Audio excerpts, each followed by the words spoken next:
Paris in the 1860s, a city in the midst of change. The Industrial Revolution is changing the everyday lives of its people. In the middle of this whirlwind of progress, a new temple of desire is born, the department store. This is Au Bonheur des Dames, the literary masterpiece by Émile Zola. Zola paints a vibrant picture of ambition, love, and the allure of consumerism. Step inside a world where gas lamps illuminate wide boulevards. Join us on a journey to the heart of Zola's Paris. Exclusive partner offers await you in the description below. Take a look to get your discounts.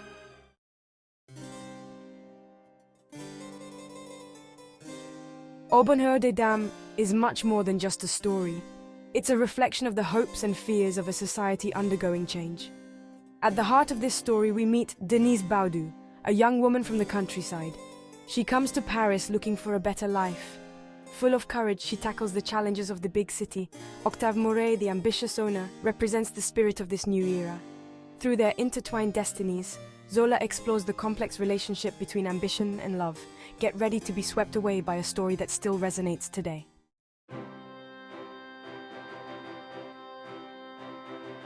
The train screeched to a halt at the Gare Saint-Lazare station, its metal wheels groaning. Steam billowed from the engine, blending with the humid Parisian air. Denise stepped off the train, her small suitcase bumping against her legs. All around her, the city buzzed with life. A symphony of carriage wheels on cobblestone streets, street vendors hawking their wares, and the muffled hum of 1,000 conversations. Denise had dreamt of this moment for years, dreamt of escaping the confines of her rural life. Now she was finally here, ready to forge her own destiny. She had found a job at the Bonheur des Dames, that grand department store she had heard about back in her village. Clutching her few belongings, Denise plunged into the labyrinth of Parisian streets.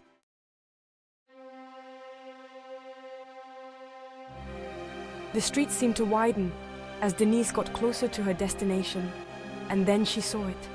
The Bonheur des Dames towered before her, a monument to commerce and grandeur. Its enormous windows, dressed with luxurious fabrics and the latest fashions, drew passers-by like a magnet. Denise had never seen anything like it. It was a temple of consumerism, a cathedral dedicated to the art of selling desire. Could she find her place in this intricate dance of commerce?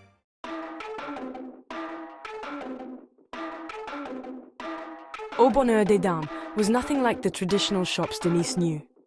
Gone were the days of small dark shops of the past.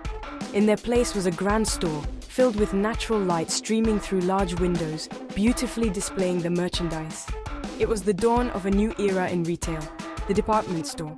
Each department, a world of its own, offered an astounding variety of products, from the latest Parisian fashions to exotic perfumes to furniture. This new kind of store didn't just sell products, it sold an experience, the dream of progress and luxury. Denise, witnessing this spectacle, was caught between admiration and anxiety.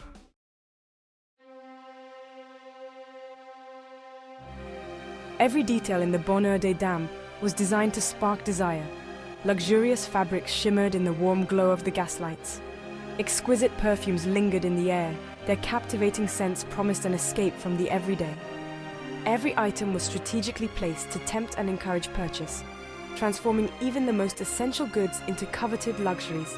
Zola skillfully captures the shopping frenzy during the department store sales, the irresistible allure of a bargain. For Denise, the grand department store held both an opportunity and a risk.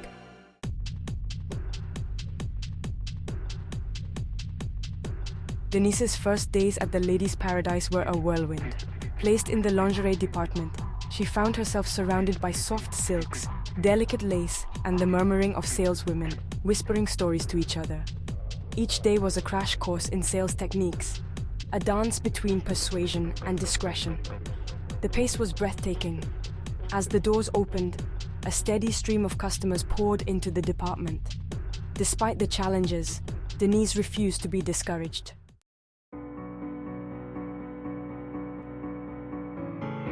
With each passing day, with each passing week, Denise found her footing. Her natural honesty and genuine desire to help endeared her to some customers.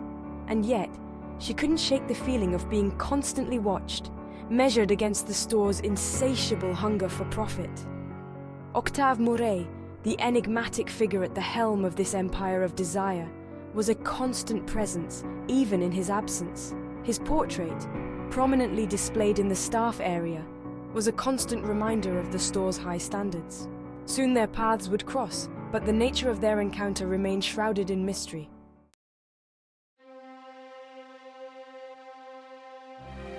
Life at the Ladies' Paradise was a whirlwind, an endless stream of customers, of fabrics and sales targets.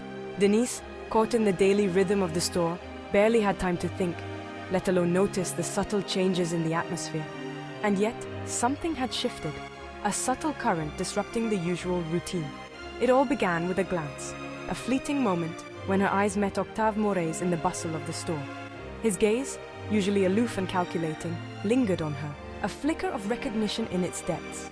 Denise, caught off guard, quickly looked away, her pulse quickening with a mixture of embarrassment and a strange, new unease. Denise, her face burning red, quickly dismissed Clara's suggestion.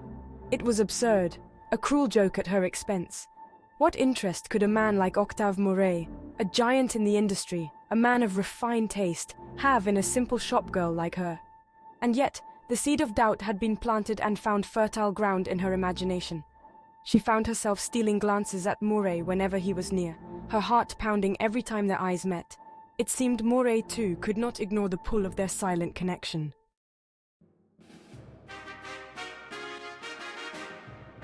Octave Moret was a force of nature, a whirlwind of ambition and charisma, sweeping through the Ladies' Paradise like a summer storm. He had a rare gift for anticipating his customers' desires, for transforming everyday objects into irresistible temptations. To Denise, he was a puzzle, a man of contrasts, both fascinating and intimidating. She watched him from a distance, trying to decipher the man behind the carefully constructed facade. He was a master of his craft, every word, every gesture radiating an aura of authority that brooked no argument. But beneath the veneer of politeness, Denise sensed something else, a vulnerability that contrasted with his outward confidence. With each passing week, Moret's interest in Denise only grew stronger. He often sought her company, engaging her in conversations about her life, her dreams, and her impressions of the city. Denise, initially hesitant, found herself drawn to his intelligence, his quiet intensity, and the way he seemed to break through her carefully constructed walls. For the first time in his life, Moret was attracted to a woman who was not impressed by his wealth or power. Denise's honesty, her unwavering integrity, was a refreshing contrast to the calculated ambitions of the women in his usual circles. But Moret was a master of self-control, accustomed to keeping his emotions in check.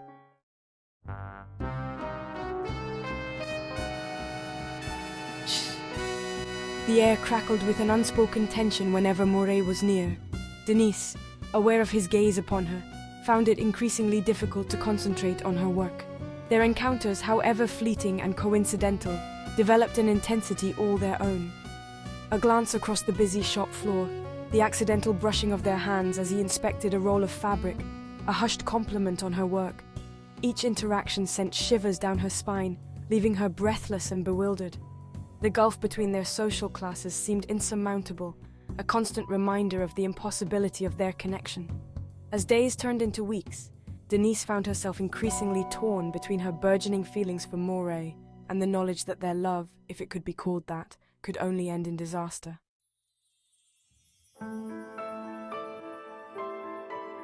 Second book, The Weight of Secrets. Rumors spread through the store like wildfire. It started with stolen glances the salesgirls gave each other, but it wasn't long before tongues started wagging. Clara, with juicy details, shared the story of Moret's supposed weakness for Denise.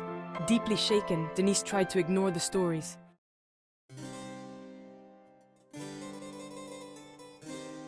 The Ladies' Paradise, with its shiny facade and the promise of endless shopping, was a symbol of the changing face of Paris. Zola shows us this modernization of the city without holding back. New streets cut through old neighborhoods, gaslights illuminate the night, and the excitement of modern times draws people in. But this progress comes at a price. Zola juxtaposes the grandeur of the Ladies' Paradise with the struggles of small shopkeepers. Traditional ways of life are swept away, unable to compete with the allure of the department store.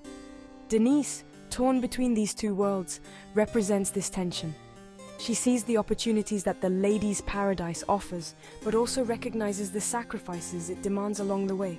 Her own moral compass, based on fairness and empathy, clashes with the ethical dilemmas of this new era of consumerism. Through her eyes, Zola challenges us to ask, what are we willing to sacrifice in the name of progress? Is it possible to embrace the new without destroying the old? These questions, as relevant today as they were in Zola's time, stay with us long after we turn the last page.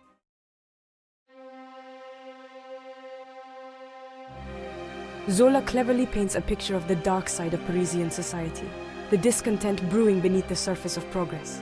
While the bonheur des dames flourishes, people on the surrounding streets struggle to survive. Zola doesn't shy away from showing the poverty, the despair, and the exploitation inherent in this new economic order. He presents the store as a microcosm of these larger societal forces. Within its glittering walls, ambition and desire reign supreme. The competition is merciless, both among the employees vying for Moret's attention and among the customers caught in a shopping frenzy. Denise, with her strong moral compass, is increasingly troubled by this subtle exploitation.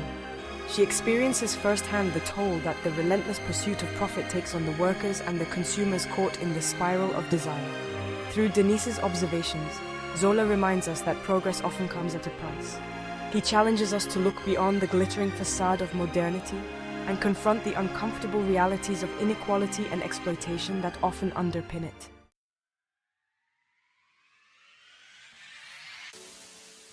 The Ladies' Paradise leaves a lasting impression, its themes echoing far beyond the busy streets of 19th century Paris.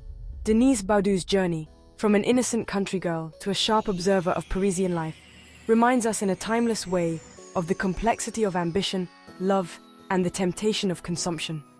It challenges us to confront the contradictions of our own desires and the potential consequences of unlimited consumption. Denise's story reminds us that true happiness lies not in the accumulation of material goods, but in the strength of our values and the empathy we have for others. This message is just as relevant today as it was in Zola's time. Thank you for joining us on this journey of discovery through The Ladies' Paradise. Don't forget to like and subscribe for more literary insights. If you enjoyed this video, find more resources and special offers for you in the description.